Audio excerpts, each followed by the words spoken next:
Empathy doesn't mean having empathy for everyone all the time. Welcome to Spiritual Rockstar Podcast, where world-changing spiritual entrepreneurs come to deeply awaken the power within to bring forth their greatest purpose, while enjoying being in tune with all life and real wealth in all aspects of their lives. I'm your host, Daniel John Hanneman. And welcome everybody to Spiritual Rockstar Podcast Show. I'm so grateful you're here. Oh, we have a wonderful guest. I was just telling her how much I cannot overexpress, like how much I'm looking forward to be soaking in her energy and her wisdom of what she has to, maybe not her energy, because that's, we got to have boundaries, but yeah, just joking. But like, she's going to give us these tips, these opportunities for us to, as empaths, so many of you are empaths, almost every single person listening is probably empathic. And so she has those tips, those keys to help us to calm the nervous system down, use the gift of empathy that we have. And she is definitely a foremost expert in the entire world in this subject, 1,000,000%. So I can't believe she's on the show because I'm just so blessed. So anyway, so Judith, Dr. Judith Orloff, I'm glad you're here today. Thank you very much. Happy to be here. All right, so let me tell them more about you briefly. So Judith Orloff, MD, is a psychiatrist, an empath, and author of the new book, The Genius of Empathy, which offers powerful skills to tap into empathy as a daily healing practice in your life and relationships. She also wrote the Empath Survival Guide and Thriving as an Empath. Dr. Orloff is a New York Times bestselling author and a UCLA clinical faculty member. She synthesizes the pearls of conventional medicine with cutting-edge knowledge of intuition, energy, and spirituality. Dr. Orloff specializes in treating highly sensitive people in her private practice. She has been featured on the Today Show, CNN, Oprah Magazine, and the New York Times. And you can learn more about empaths and empathy at her website, www.drjudithorloff.com. Okay. Do you usually go by, I didn't ask you before we got on, do you usually go by Judith or Dr. Judith Orloff, or, in conversation? What do you usually, how do you like to be addressed? Probably Dr. Judith Orloff. Oh, great. Okay, wonderful.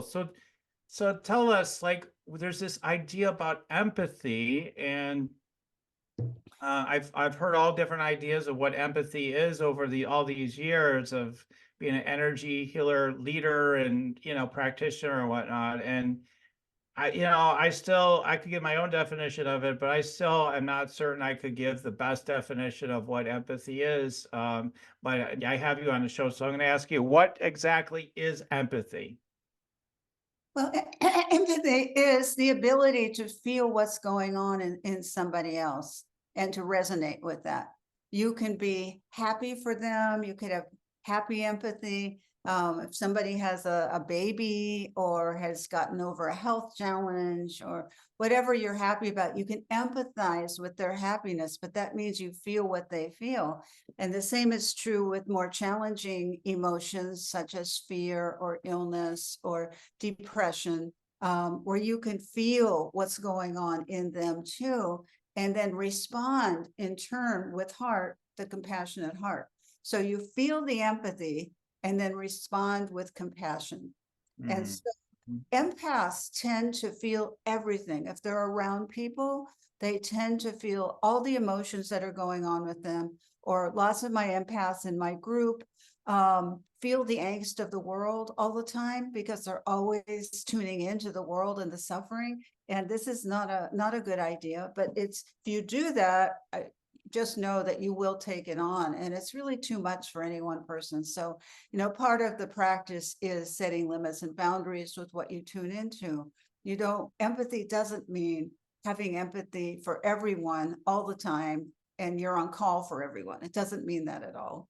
It means that you're empathic as much as you can, and you say no when you don't have it to give, because sometimes you're tired, don't have it to give. So one thing I've learned as a psychiatrist and an empath is to be very good at setting boundaries with my energy. because I don't want to absorb the world's stress right now. It's ridiculously high.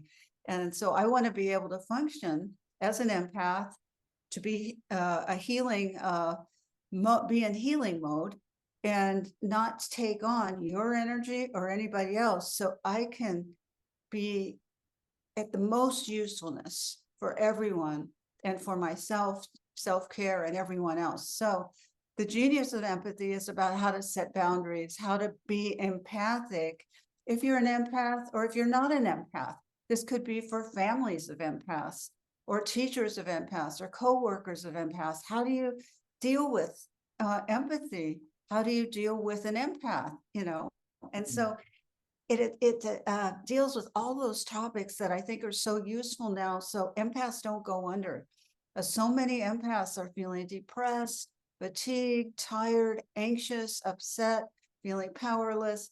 All this, which is normal, but you want to be able to have practices to stay centered and get through anything, and to learn how to practice self-care as much as possible to keep yourself higher rather than lower.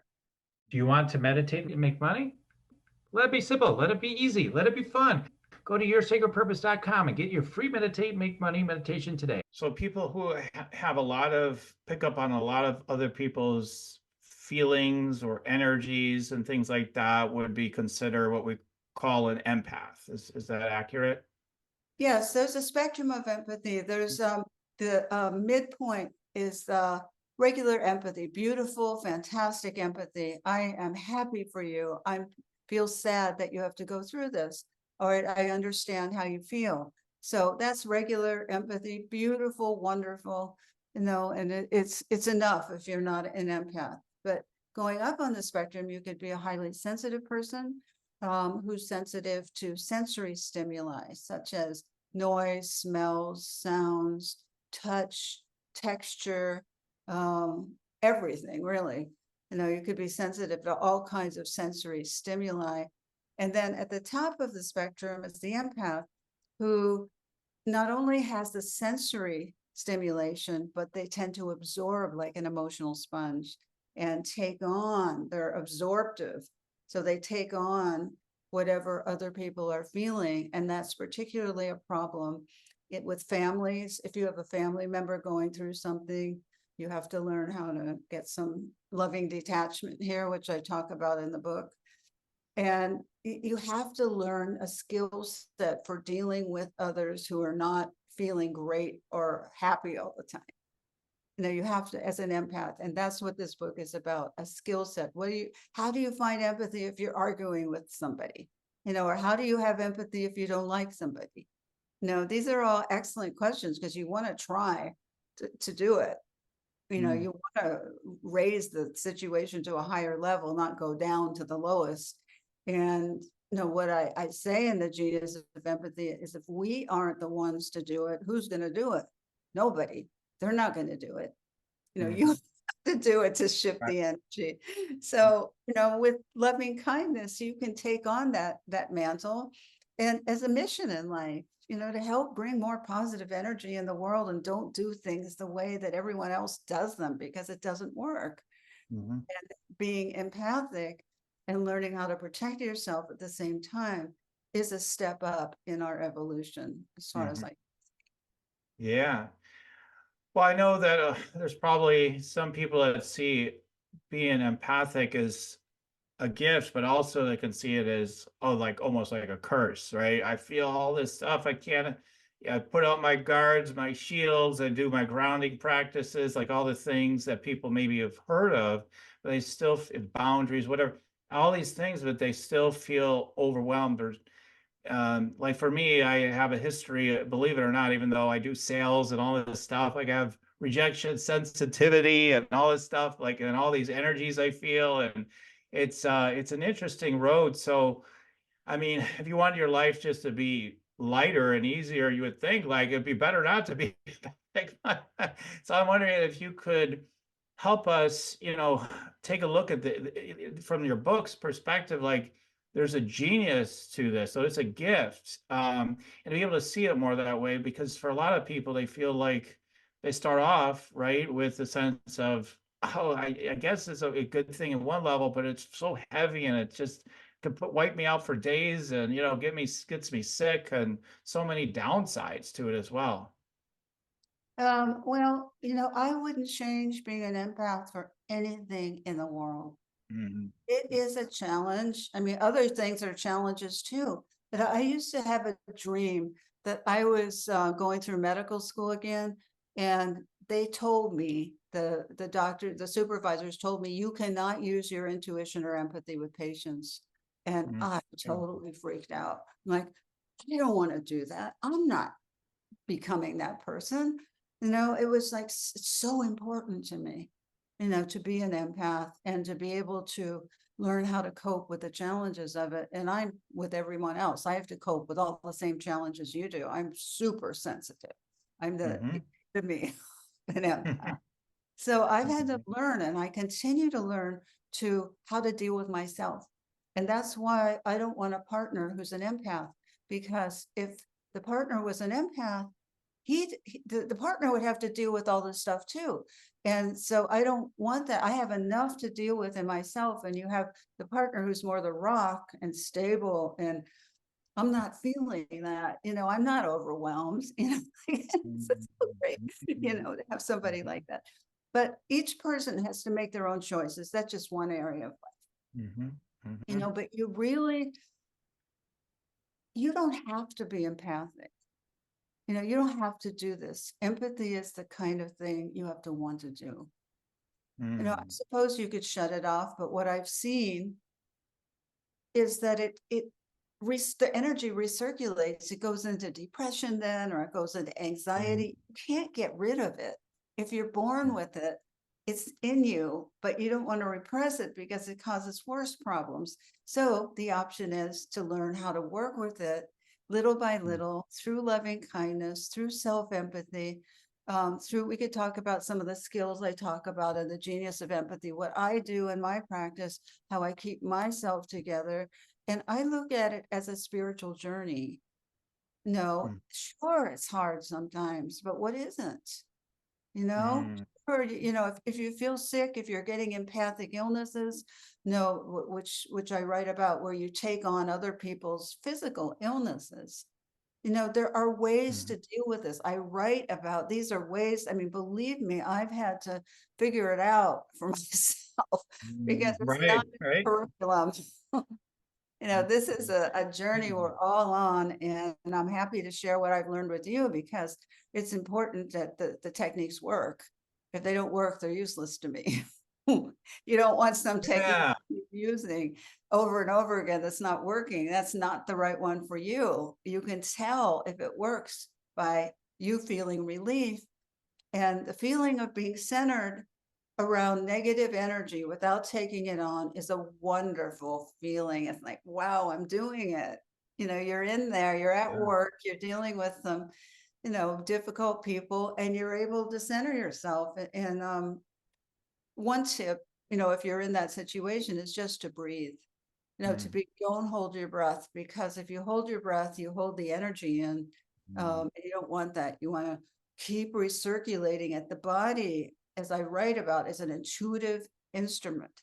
And you want to tune into your body and learn to flush the energy through rather than clench and hold it in. So if you clench and hold it in like this, it'll stay in and it will build. You don't want that. You want movement, you want hot water, you want to get in a tub, you want to get in a shower to wash it away. You want to meditate, to bring your hands together and learn how to bring your own energy together, not another person's negative energy that's glommed on. It's your energy together. And when you do that, and meditation is one of my practices that I do every night before I go to sleep. It brings me back to me. And when I'm in me, the negative energy, goes. The point is, you lose yourself with the negative energy, and that's not what you want to do. So, I really take a lot of joy in presenting these techniques to you in the book, so that you could begin to practice what works. And if some of them don't work, don't use them. No, it's just, you have to find your way, and I'm providing a map. Yeah, I mean, I appreciate the book. We'll get into more of some of the stuff I've seen in the book already in reviewing it. And I just wanted to reflect back on what you were talking about, because me as an empath, like that's how my claim to my level of fame in the world is because I have this gift ability to tune into stuff and know stuff and work with energy and everything. I mean, that's all part of like what's puts bread on the table or whatever you know, I'm gonna say, but you know, it's a huge gift. So I didn't mean to say it's not. I'm just saying I know like so many people suffer from not knowing how to handle or deal with these energies, and I even myself it has still happened sometimes. I Of course. recently, like in the even 1 year, like my sister, she has, you know, whatever, she has various issues, and she had a panic attack, and then within a day I had a panic attack, you know, like not full blown, but significant, you know, it's like all that tension and like like kind of feeling, and I didn't even know like I was pulling from her energy. I really believe that.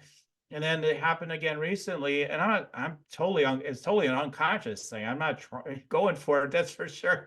And then I remember recently I was with my mother-in-law, and we were in a crowded space, lots of energy, lots of people around, everything. And she says, "I'm anxious. Oh, I'm feeling all this anxiety." And then all of a sudden, a little bit later, I'm like, I just felt a tightness in my body. I didn't, you know, and then it just like came over me like this like sort of panic attack, whatever you want to call it, tightness is how I look at it. But and so I'm like, wow, you know, but I do know it's when it happens if I'm not more centered myself in the first place. I'm more prone to it for 100%. If I'm breathing, and I do meditate every day. Meditated up pretty good. Probably could do even more now, but you know, if I'm still being affected, maybe I can do even more. But you know, just being centered and connected, I think, is a foundational, you know, way. And breathing, like you said, and there's all these other things. One of the things you mentioned in a book that I want to point to next is even the piece like where people are, oh, you know, thinking things and obsessing, and you gave, you know, you break things down. Like, well, how do you like give a map to different issues people have, like here's steps you can take to, you know, move through that overwhelm. I don't know, just the things I've seen in the book, like you break things down in ways that you don't necessarily always see it put in those ways. So so when people are, let's say they're meditating, they're doing everything, but they still are, you know, uh, they still have overwhelm. What are some of the steps to break down that sense of overwhelm, maybe when it just kind of comes over them? Yes, breath, but like sometimes it almost doesn't seem like it's enough at times.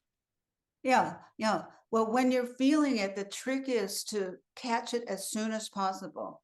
So to be very aware of your body, if you notice your heart beating faster, if you notice your energy is sinking, or if you're not feeling well. I mean, one thing you can do to test that out is just take a few steps backward if you're actually physically with the person, because the further you're away from them, the more relief you're going to get if you're picking up their physical energy. Yeah. However, on Zoom, you could pick it up anywhere. It's just for me more intense in person.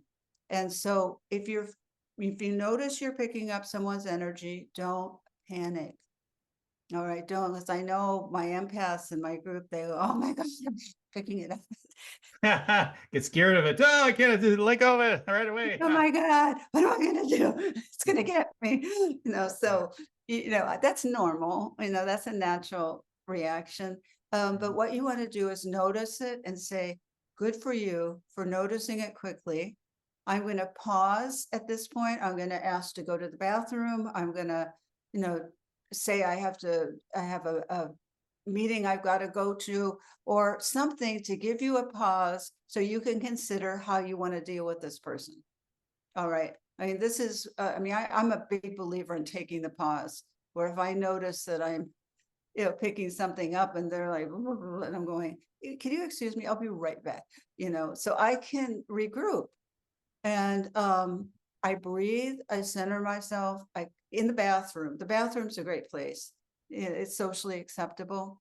And then I center myself. You can handle this. What kind of negative energy do they have? And let's say it's panic. And let's say I have a trigger for panic and I'm picking it up. Okay, this person is feeling panic. I have a trigger for panic. Let me get myself centered. Let me limit the time I spend with this person.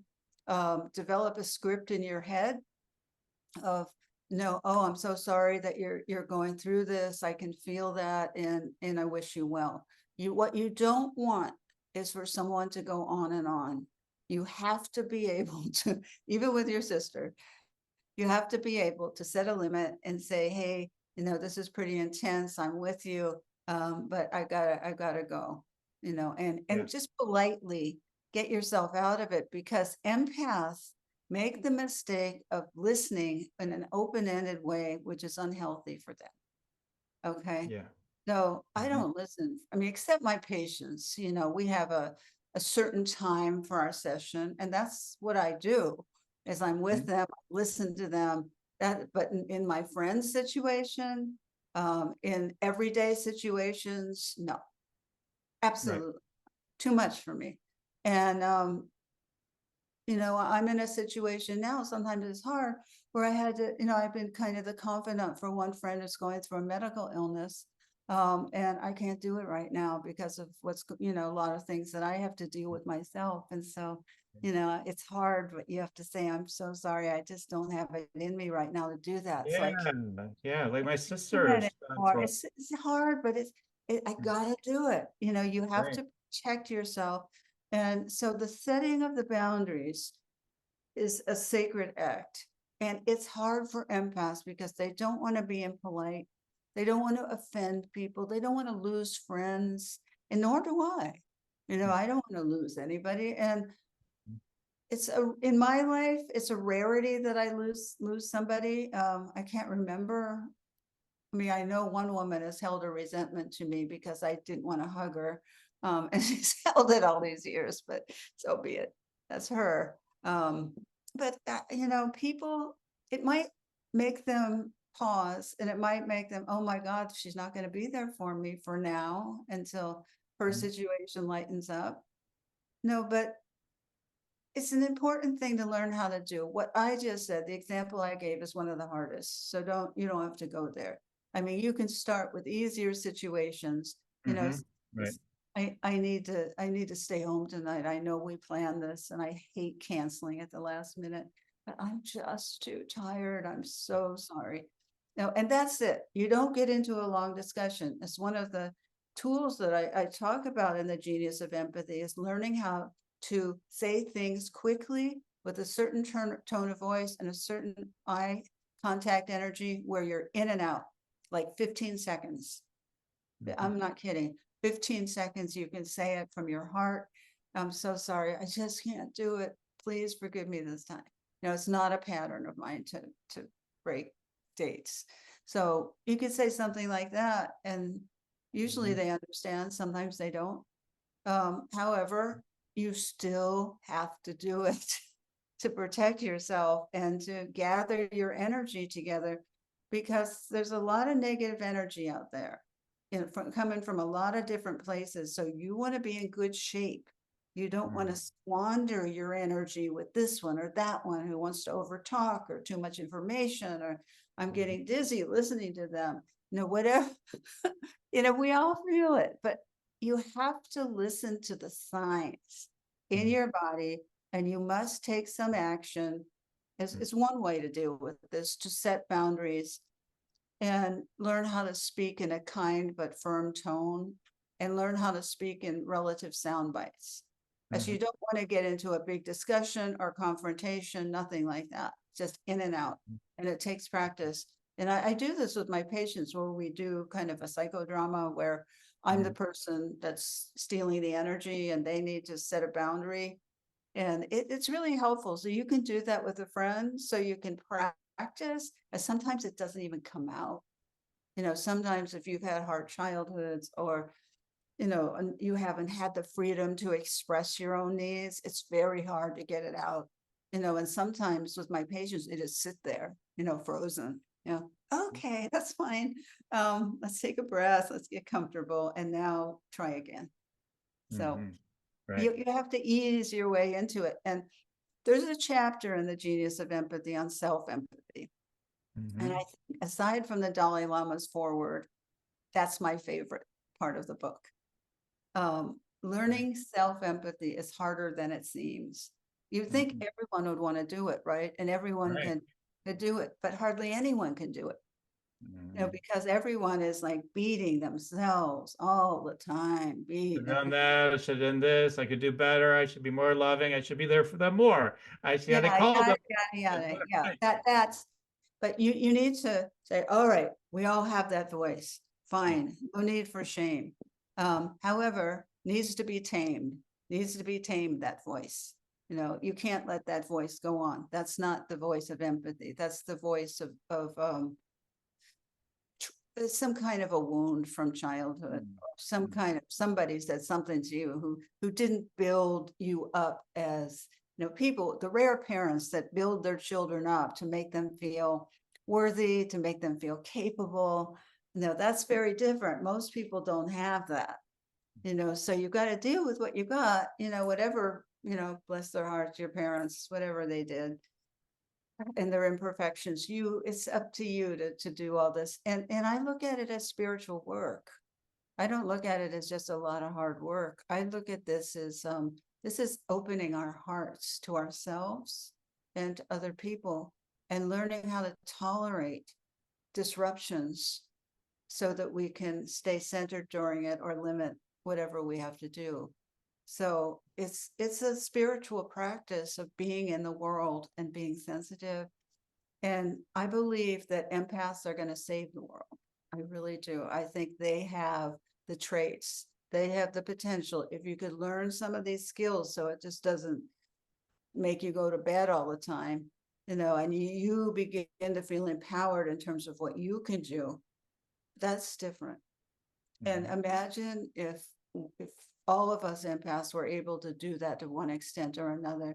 I mean, you talk about the 100th monkey theory where, you know, the 100 monkeys learn how to do it. And then that skill skipped to another island. So the monkeys on a totally different island were developing that skill. So there's an invisible connection between us and the rest of the world. So as we develop, then our mastery or our growth then jumps. Somehow other people will go, oh, there's a little easier for them, or oh, I never thought of that, or I did think of that, but now it's working, you know, that kind of thing. So just know that what we're talking about today is it's really worth it in your growth. And what it will give you is freedom. You know, it will give you the freedom to be sensitive and compassionate at the same time of setting boundaries and saying no, and not feeding into the negative energy of the world and not looking into the mouth of fear or reading the news every 2 seconds. And, you know, that's the kiss of death for anyone. You don't want to look the monster in the eye. You don't want to jump into the monster's, the monster's mouth. You want to say no to the monster, not going there, not interested in you, no matter how mesmerizing it all seems. Right. Not going there. Yeah, it's World War III. It's this, it's that, because that's and then you're like, endless, "Ooh, endless. let me bring my heart and my energy into it, or my anger even, or whatever." But like, No. There's some places you have to learn hard. not to go. Yeah. Yeah, I mean, you have to have those boundaries, like you said, because it is tough with family members sometimes when they're like, "Hey, I need you. Hey, I need you. Hey, I need you. I'm really in pain. I really, really need you." To be able to say, to either not respond sometimes, and they're calling you. Let's say we have a family member, as you just described, who is needing a lot of different things and constantly calls you. It's a time to delegate at that point, to try and find a helper for the person so that they don't have to call you all the time, to not be the savior of any one person, because we're not built like that. We can't do that as empaths. It's not a, you know, we're too open. It's like when we hold something, it's like holding it with 50 fingers instead of 5. You know, we're so, you know, you can't take all that. So it's okay to get help. It's okay to get delivery services if they need a prescription to sign them up for a delivery service with the pharmacy so they can get their prescriptions without having to go out, and you can figure out ways to make it easier for them.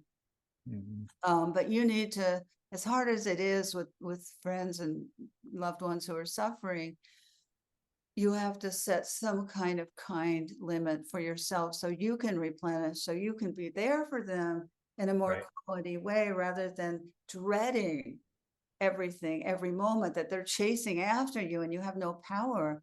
There's a way of talking to people that, I hope I could convey in the book. And it's a kind of a healing way of talking to people, so it calms them down when you're saying no, or I can't do this right now, but I could arrange for a delivery service to come and just send me a text when it arrives, so I know it arrived.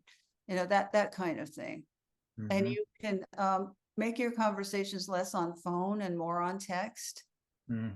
Because you'll have to see how you feel about it, and everyone who's on this call. No, but I don't absorb as much on text. Yeah, me either. I mean, that's what I have done a lot of is based on time and energy. I've had to go more to that because otherwise what happens is you get overloaded, and next thing you know, you're going to be sick one way or another. Either you're sick in terms of you're just too stressed and you're not as effective and you're short with people or whatever, or you're going to physically get sick. I mean, like you have to, the whole thing, you got to put that oxygen mask on first, God said, right? We got to take care of ourselves in order to be most effective to help others anyway. And I know that the mind is persistent, like that's a cop out. This is it.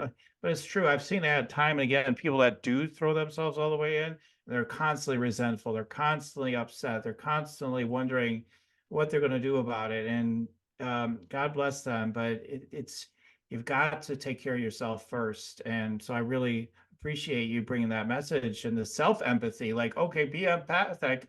How about starting with yourself? That's a revelation, I think, for a lot of us. Like this idea of self-empathy. We hear self-care, but how about self-empathy? That's really incredible. And to say to yourself, this is a really hard situation, so take it slow.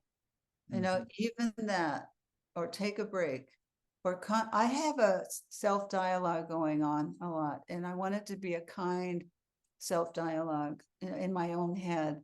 If I'm going through difficult situations, and if I'm going through happy situations where I'm picking up the positive vibes, to really let my inner child out then and go, oh, this feels good. I like this, to be able, there's the positive side to empathy too, as you get to feel people's celebrations or when they share heartfelt things. And some people, and we're talking about the difficult ones, but some people have a heartfelt presence and you want to just be around them, just have tea with them, and try and meet other people who value the development of the heart through empathy or other techniques, so that their energy field is more pleasant to be around. Yeah.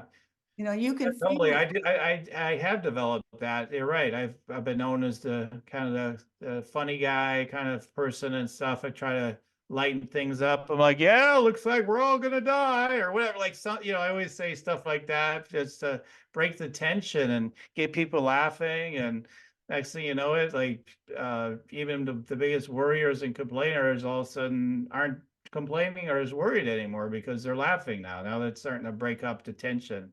I feel like humor is a really good tool. It is, and to lighten it up, because empaths tend to be overly serious, myself included. So I like the lightness. I like to lighten it up whenever you can.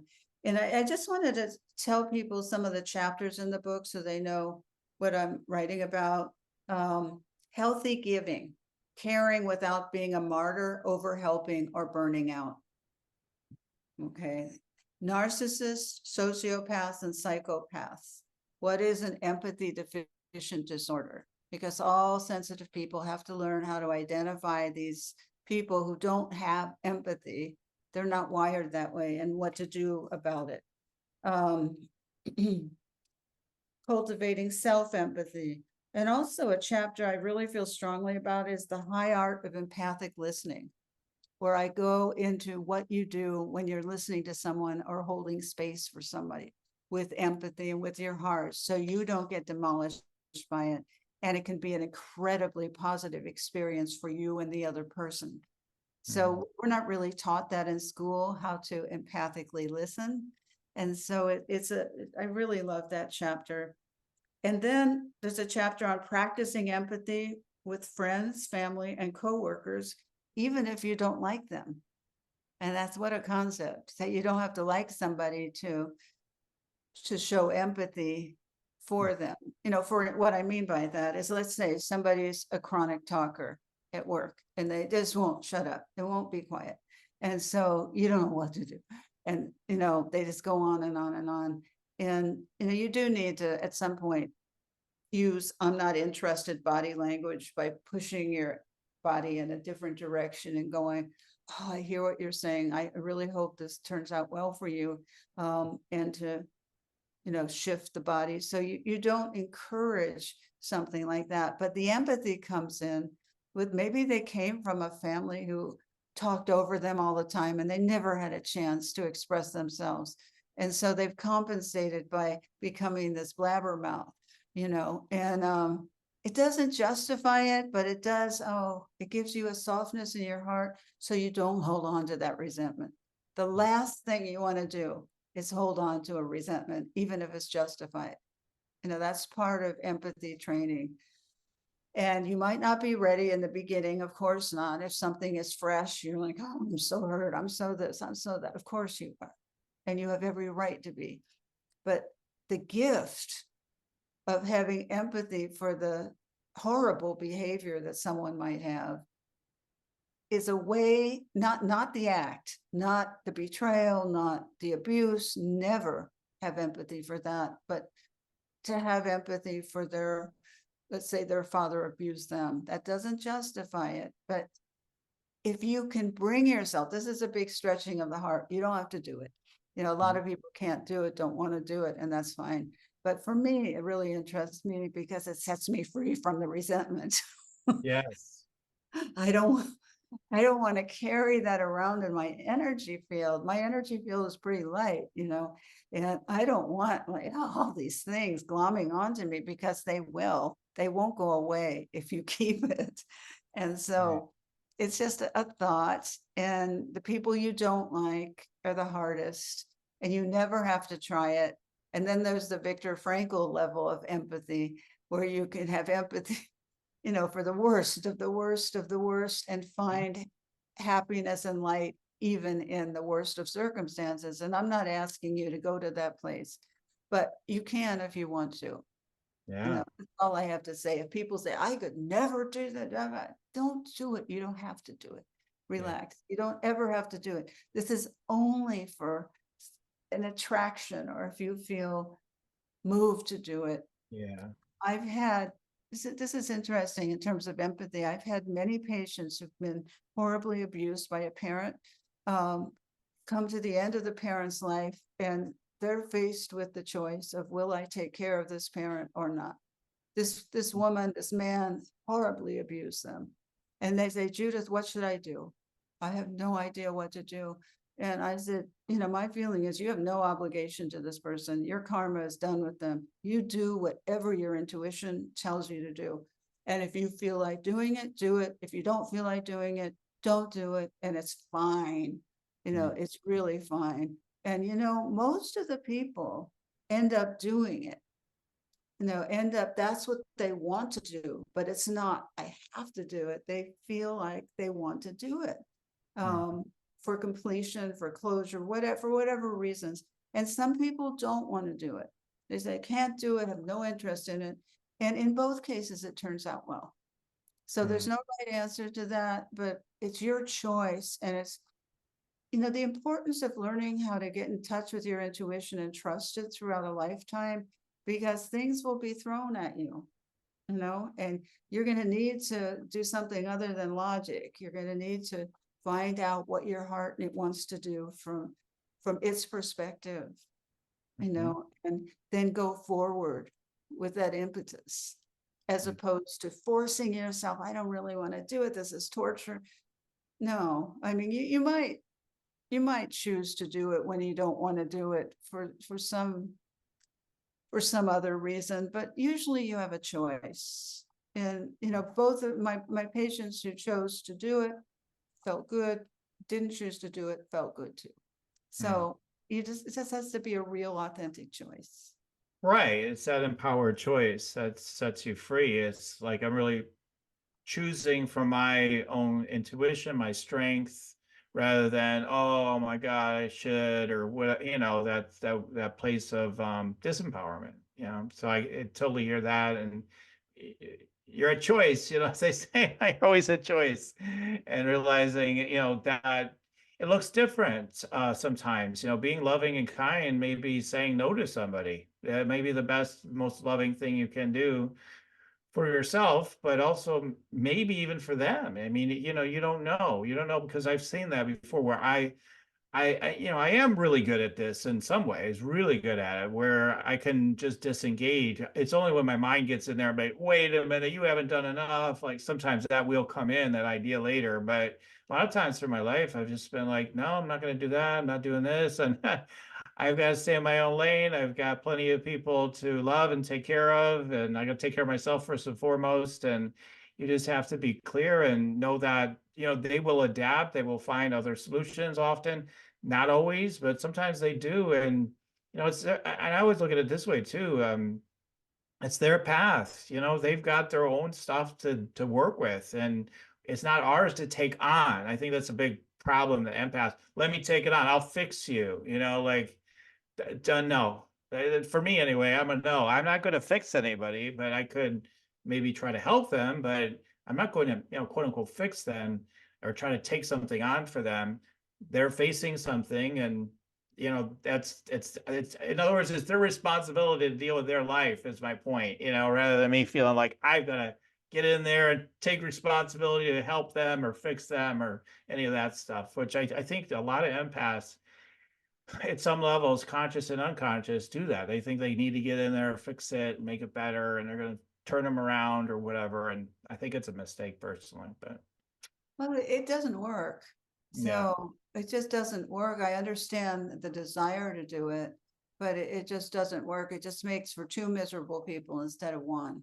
yeah, yeah, true. And that's so true. And I think if you can stay in that higher, lighter space, a higher vibration, chances are, again, you may be able to, lift more people overall, and maybe even that person sometimes more as well. And you can't be attached to that, but you may raise people over time. I always look at it as deposits too, everything in life. Like I'm putting all these deposits in, it might be 10 years from now. All of a sudden that person's like raising their vibration. They don't have those issues anymore because maybe I contributed somehow, to that. I'm not taking responsibility for it. I'm just saying, like, I kept putting in the deposits. I kept not going to the place. Oh my God, it's so bad now. You better do something. No, I kept putting in the deposits, and then you can see, some breakthroughs over a period of time, sometimes quickly. It all, varies, of course. So, oh yeah, it It's could be, true, it could but be an exciting path if you can just let yourself, like, let things be, right? That's how I see it. yes, yes.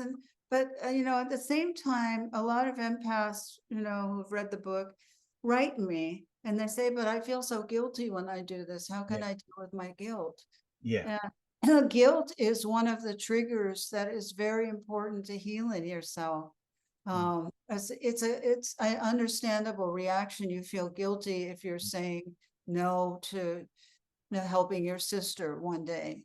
Mm-hmm. So guilt might come up, but as part of this whole empathy process, there will be triggers that come up like that.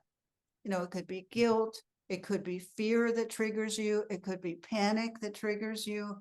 Mm-hmm. And so part of opening to empathy is learning to heal yourself too. So not to be too surprised by that when these things pop up. There's a chapter in here on healing the triggers and the trauma that contribute to over empathizing. Mm-hmm.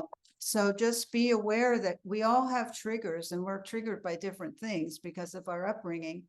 But to look at it as part of your healing path. Yes, you feel guilty. No, it's not something to feed in yourself. It's to, really with help of a therapist or a coach, or, just through your own journal writing, you can write about where the guilt came from. You know, I'm guilty, you know, I should have saved my mother, you know, and she committed suicide. You know, I should have done this or I should have done that, and really examine it with loving kindness, because guilt is not, guilt isn't usually the way of motivating people. But I know I'm smiling because I come from a Jewish family, and I have a friend who's Yeah. from a Jewish family, and it's always like the mother always says, "What's wrong? What's wrong?" Yeah. You know, so you get a little hypochondriac from that little Yeah, bit it's of used a lot to manipulate people, you know, all different, yeah, cultures, systems, religion, you know, Catholic guilt they always talk about, and right, exactly. It's all around. So just know you're not the only one feeling guilty, but you can't let these things motivate you. And the way that you stop it is by spending time with the whole dynamic and really lovingly and empathically evaluating it, finding the roots, taking small steps to deviate from acting out of guilt and see how you tolerate it, see how you respond to it. And then little by little, you can heal it. You don't want to just rip off the bandage. This is that kind of thing. You want to very gently and slowly examine the guilt and see. right. I'm sorry, I'm laughing. It's just I get this image of someone say, "No more guilt. I gotta quit this shit." Like, what, you know, so, they're beating up on themselves or something next for all, you know, like, but no more guilt. So yeah, it's a process, right? I mean, we're not gonna, you know, usually flip overnight on most, you know, usually with things, but we got No, and it's like a that gentle loving process. process. Yeah. It's about self-empathy as you go through the process. I deal with my fears. When you deal with your guilt, no, this is all evolution. You want to move forward. I mean, this is our job description here on earth, is to, try and heal ourselves. This is how empathy can heal. We want to try and heal ourselves and the world to the best of our ability. And this is one way to do it, but it has to be with empathy. You can't be a taskmaster and force yourself to do these things, or go into spiritual or emotional bypassing and pretend you don't have, if you have an interaction with somebody, I can't stand this person. You don't want to erase that. You want to have that as being the first level of reaction. And of course you can't, they're impossible. However, you want to say, all right, well, how can I come from a centered place and deal with empathy here and meet my own needs as well? You see, you don't erase that level of reaction. A lot of people make mistakes and they bypass. They just go from, oh, my boyfriend broke up with me, I'm devastated. Oh, I forgive him, in one breath. And I had a patient like that, and it just doesn't work. If you want to deal with forgiveness, it's something that doesn't happen overnight. It's a grace. It's something that you work towards and pray for and be open to the concept of forgiveness. And I write about all this, because I think forgiveness and letting go of resentments are an essential part of developing empathy. I think it's all the same group topics. So Right. that's in the book too. And it'll take your hand in the book. It's a gentle book. It's not like beating you. It's a very gentle book for empaths. Right. And Right it's now, get your empath right. Come on now. That'd be pretty hilarious. Yeah, taskmaster, this empath thing. Like, I definitely have a strong taskmaster inside myself, which really evolved out of not being that way as a kid. At some point, like I was just like, you're being too, I don't know, society or wherever the voice came from. It's like, you're being too lazy. Now let's go. I and so it's around. I have to monitor it to see if it's kicking in unconsciously sometimes. And I'm like, because it's really pretty brutal. It really can get really brutal sometimes. Like, very now brutal. you could get more done. You could do more. It's never ending. You never did good enough. I played a tennis match the other day and won, that particular one easily. And the person says, "Hey, it was great." And I was like, "Yeah, I agreed. I felt it. I felt the joy, but I also felt like, yeah, but I could have played so much better." Like immediately, it's thinking that right away. it just it's always around, and it can be helpful, but it's overdone for the vast majority of us, for sure. Is what I've noticed. I imagine that's what you've seen, all the tens of thousands of people you probably talked to. Right, yeah, we're all very similar. So that's the great thing, is that we have all these commonalities, and so we can, in the book, there are ways to deal with all of this, or most of this stuff, and then sometimes you invent your own way too. I mean, maybe my idea will prompt you to invent something else. So please feel free to invent your own techniques that will help you. You don't have to just use mine. I just present them in the book to give you a place to start, but you might get a whole different idea about how you can protect yourself with a certain person, and you go for it. You experiment, improvise. Yeah, totally. That's real genius, but it's good to have these foundational tools that you give in the book that help you to find that strength, give you the place to find that strength. And yeah, like riding a bike or anything else, like, whoa, I don't know, let me try a trick on this bike that nobody's tried before. But like you want to, it's helpful to know get tips from someone who's got a lot of experience and is an empath, very strong empath herself, and is had to develop all these things to manage and to thrive in your own life, and to expand, and to help, and now you're helping all these others that are other people, that have this wonderful gifts. So it is genius. It's the genius of empath. And guys, I'll just say, like, I just want to drop in today that there's a lot of gloom and doom and talk, and there may be things coming ahead. Who knows? But you know what? There's also a lot of predictions, like people have been in the afterlife and seen down through what happens in humanity ahead. Consistently here, there's peace, there's more prosperity, there's more goodness in the world everywhere. Ultimately, so guys, you're feeling so much during these times, I just want to put that message out there today. Just remember, there's more light pouring into the planet. And there is a place where there is a greater world, so to speak, a greater consciousness, more wholeness, more healing, more wellness that is coming forward. And it may not always look that way right now, but it is coming. There's just way too many people that have picked up on it for me to not believe otherwise. So keep that in mind. And but first, go get this book before you do anything else. So where can they get the book, the Genius of Empathy? Because that'll be a big part of the things evolving on the planet for sure. Yeah, I hope so. It's on my website, drjudithorloff.com. Right now it's pre-order on Amazon. Next year it'll be coming out in April.